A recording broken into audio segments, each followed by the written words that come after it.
ពេលដែលយើងលេងឈួរបានជីឡើងមួយចនសុនដើមមួយចនសុនទៀតគឺថាខៀយកទៅតាមអត់ទេហើយដឹងស្រាប់ហើយតាឈួរចនសុននេះខាងបូនត្រូវជាពិសេសលុកណាតែរៀងគួរស្ដាយទីព្រោះឯណាមានតែខាងយើងខាងគៀមានអីអញ្ចឹងហើយគឺលុកគ្រប់ហេរ៉ូតាមនេះយើងមកទឹកដៃចនសុនទៅដឹងហើយបើកឡានច្បាស់ប៉ុណ្ណាហើយខ្ញុំលេងមួយចនសុននេះអាខ្លាយរឿងបុកថ្មទេគ្នាយើងព្រោះគាត់ច្បាស់ផ្លូវដែរច្បាស់ map ដែរអញ្ចឹងហើយក៏ភ័យបុកហើយកន្លែងនេះខ្ញុំថាឲ្យគាត់ទៅបុកRanger តែគាត់មានបុក Ranger ណាទៅបុក Ismail គេអញ្ចឹងហើយមានតែពាក្យថា OIP Esmeralda ហើយកន្លែងនេះខ្ញុំខំ recall ស្មានទាត់ហើយមានណាបាទចុចទាត់ recall តាមក្រោយហ្នឹងមកធ្វើស្តង់ដាគេមិនច្រឡំ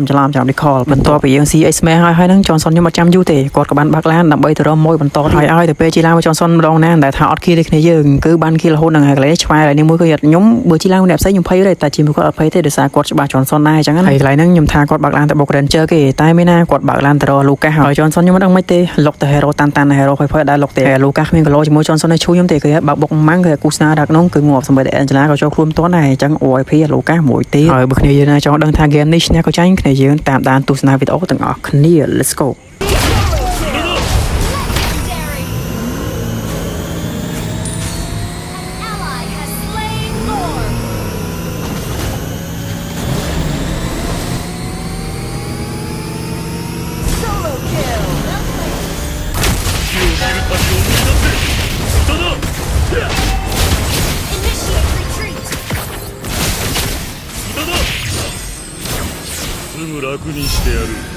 Initiate retreat.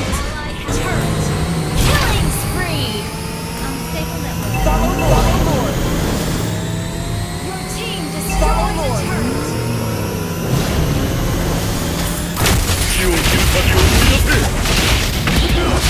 Mega kill. Troll.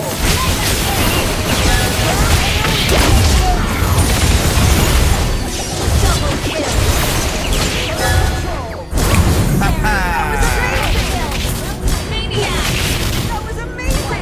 ហ្នឹងហើយបើគ្នាយើងណាចង់បានវីដេអូស្អាតៗអីកុំភ្លេចតាក់ទងទៅ page PSN លក់ស្បែកជើងបានណាគ្នាយើងវីដេអូគ្មានតែប៉ុណ្្នឹងទេគ្នាយើងបាយបាយជួបគ្នានៅវីដេអូក្រោយ